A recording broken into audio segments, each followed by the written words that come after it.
Student, आज हम discuss करेंगे रिएक्शन ऑफ ग्लूकोज की HCN टॉलेंस रिएजेंट के साथ और ब्रोमीन के साथ HNO3 के साथ, इन सभी के साथ रिएक्शन से मीनिंग आता है कि ग्लूकोज का स्ट्रक्चर किस तरह का है और एग्ज़ाम के पॉइंट ऑफ व्यू बहुत इंपॉर्टेंट है। तो स्टार्ट करते हैं reaction of glucose.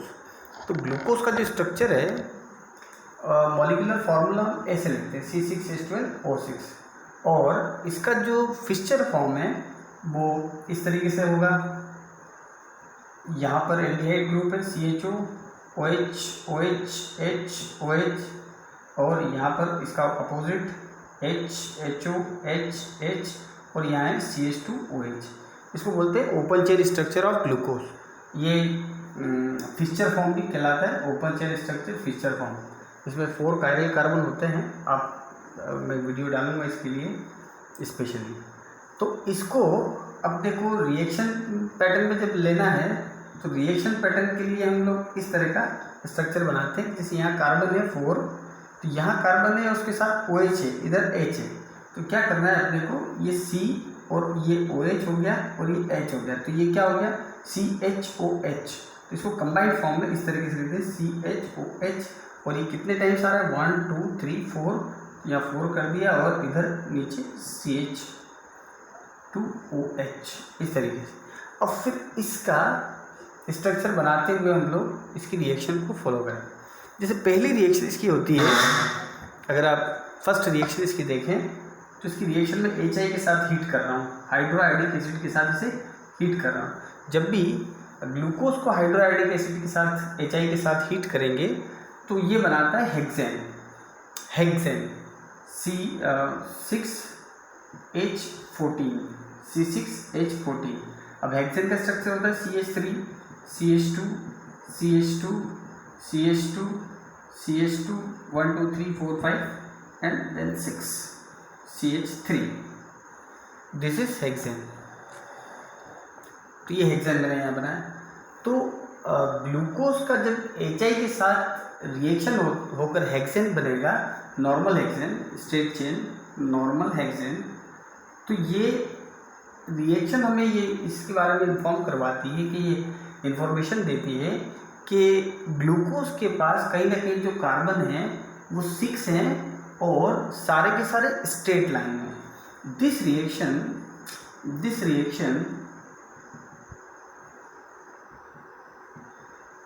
shows that glucose having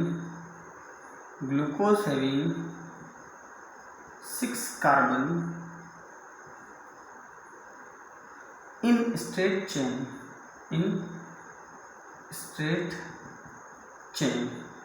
Sidhi line में कार्बन है। ये पहली रिएक्शन है HI के साथ। मैं नेक्स्ट रिएक्शन बना रहा हूँ, आप लोग इसे ड्रॉ कर सकते हैं।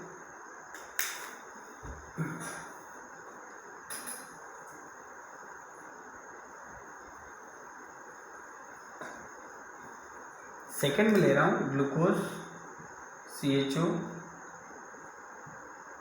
CHOH CH2OH। ये कितने टाइम्स आएगा स्टूडेंट, 4 टाइम्स। अब इसकी रिएक्शन अगर मैं HNO3 के साथ करा दूँ, HNO3 यानी नाइट्रिक एसिड, तो यहाँ पर OH और यहाँ CHO, इन दोनों का, तो ये क्या होगा, इसका कंप्लीट ऑक्सीडेशन हो जाएगा और कंप्लीट ऑक्सीडेशन से बनेगा saccharic acid, COOH CHOH 4 times and COOH। This is called saccharic acid. यहीं पर अगर ये तो स्ट्रॉन्ग जो नाइट्रिक एसिड होता है वो स्ट्रॉन्ग ऑक्सीडाइजिंग एजेंट होता है।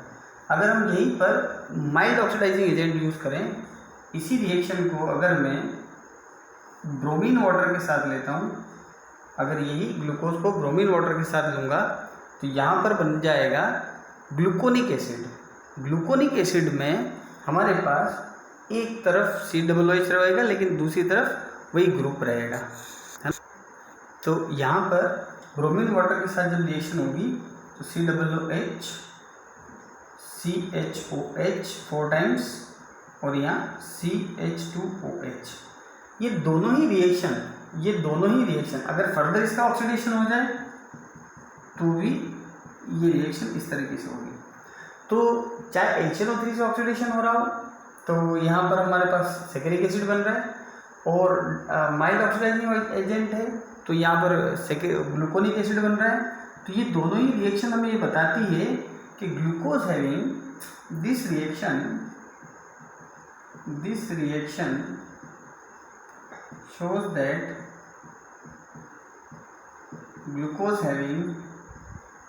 glucose having यहाँ दिख रहा है having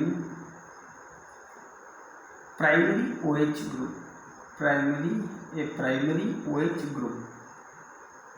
OH group ये रिएक्शन हमें इस बारे में बताती है।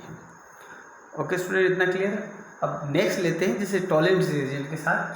टॉलेंट रिएजेंट भी इसको वो सिल्वर मिरर में रिड्यूस हो जाएगा, मतलब ये भी शो करता है कि ग्लूकोज एक रिड्यूसिंग एजेंट है। मैंने जहाँ दो क्लासिफिकेशन लिखे थे, मैंने जो दो क्लासिफिकेशन यहाँ पर लिखे थे उस तो जब ग्लूकोज की रिएक्शन टॉलेंस रिएजेंट के साथ कराते हैं CHOH 4 टाइम्स CH2OH, इसकी जब रिएक्शन हम टॉलेंस रिएजेंट के साथ कराते हैं, Tollens reagent is a ammoniacal silver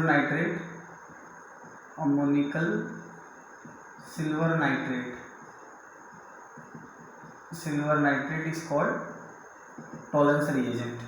तो Ag2O ये तो ये क्या है, ये सिल्वर को रिड्यूस कर देता है। तो ये सिल्वर को जब रिड्यूस करेगा तो क्या बनाएगा, मतलब ये खुद ऑक्सीडाइज होएगा। तो ऑक्सीडेशन से ये बना लेगा ग्लूकोनिक एसिड 4CH2OH। तो यहाँ बन जाएगा ये ग्लूकोनिक एसिड, मतलब इसका ऑक्सीडेशन हो गया और सिल्वर रिड्यूस हो जाता है। मतलब ये टेस्ट है सिल्वर मिरर टेस्ट। इसी वजह से टॉलेंस रिएजेंट को रिड्यूस करने की वजह से ही इस ग्लूकोज को रिड्यूसिंग शुगर बोलते हैं। ड्यू टू दिस रिएक्शन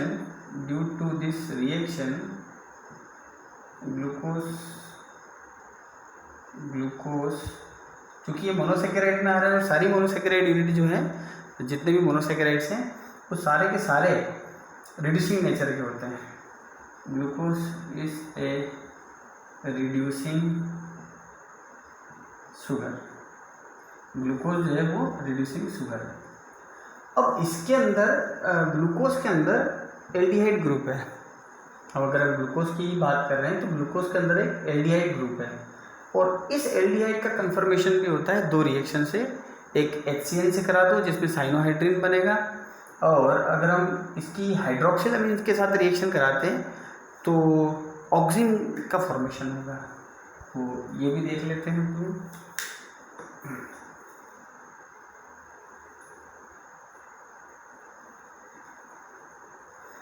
जब भी कभी एल्डिहाइड इस एल्डिहाइड पर जब कभी HCN का रिएक्शन होगा तो एक एडिशन रिएक्शन होती है, ये नेगेटिव है, ये बॉन्ड को ब्रेक करेगा और ये इस तरह, तो ये इस तरह का एक फॉर्मेशन हो जाएगा। और रिएक्शन में ये वो कार्बन है, एक साइड में इसकी क्या लग गया CN, एक साइड में इसके OH लगेगा OH, और एक साइड में H और R है ही ऑलरेडी। तो इस तरह का जो स्ट्रक्चर बनता है उसे बोलते हैं साइनोहाइड्रिन। क्या चीज़ है? साइनोहाइड्रिन। तो जब भी इसकी भी रिएक्शन अगर हम इस तरीके से करवाते हैं इसमें HCN, तो ये जो ग्लूकोज, ये जो एल्डिहाइड वाला ग्रुप है ग्लूकोज का, ये बना लेता है ग्लूकोज साइनोहाइड्रिन। आप देखिए C=OH, तो C=OH में पहले यहाँ ड्रॉ कर देता हूँ ताकि आपको अच्छे से समझ में आ जाए इसको। ये CHOH 4 टाइम्स और यहाँ CH2OH।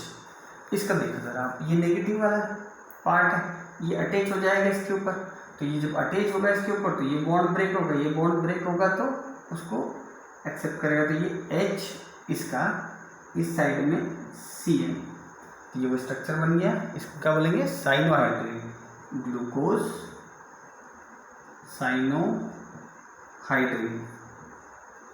ये क्या, ये रिएक्शन क्या इंफॉर्मेशन देती है कि glucose having one free aldehyde,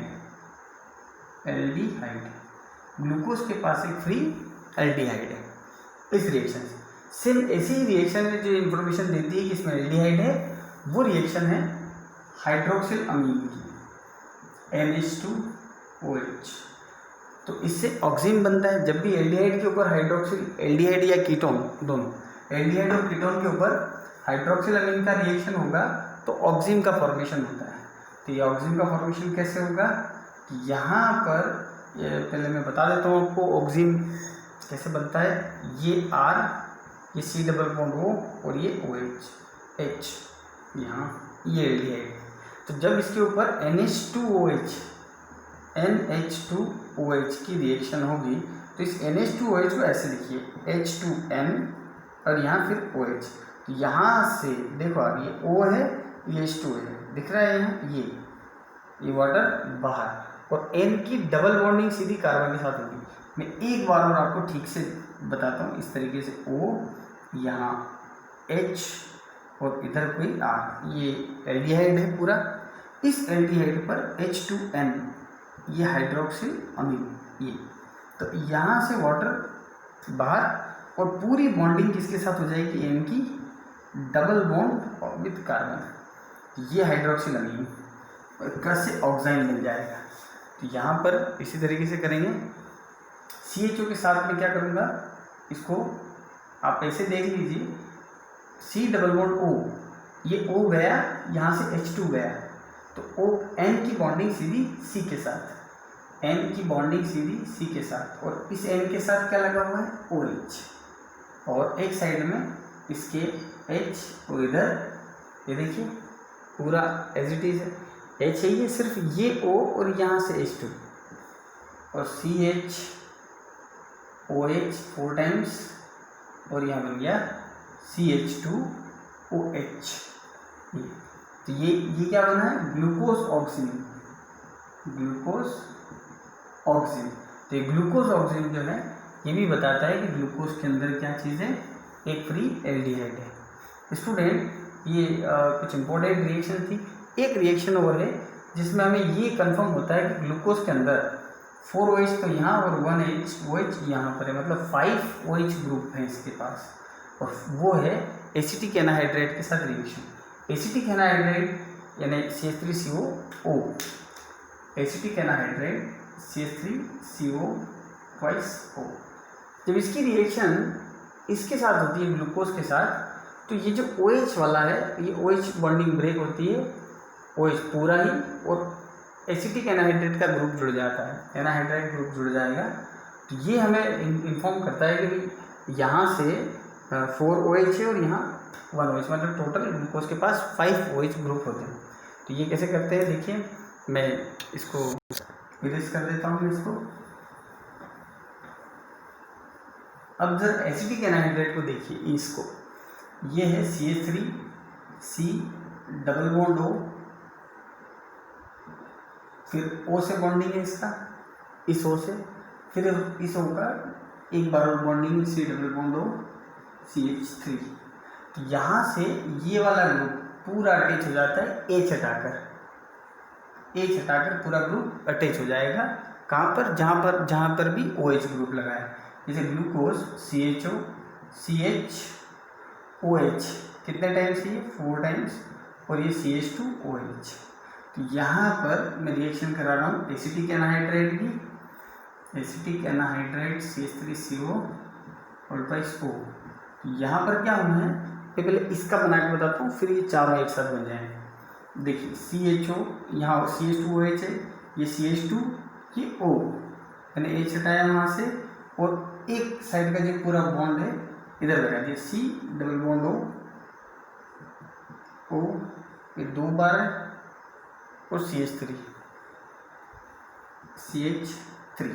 ये इस तरीके से इसकी हर एक बॉन्डिंग करना है। तो ये नीचे वाले OH पे किया है मैंने, ऐसे चारों OH पर अपने को कर देना है CHO और यहाँ बन गया C double bond O CH3 और ये कितने टाइम्स हो जाएगा 4 टाइम्स और इस तरीके से CHO। तो ये हो गया glucose penta acetate, glucose penta acetate, glucose penta acetate. So this reaction shows that glucose having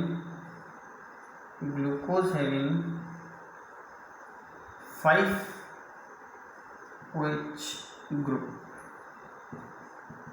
5 OH group। Okay student, ये कुछ इम्पोर्टेंट रिएक्शंस थी।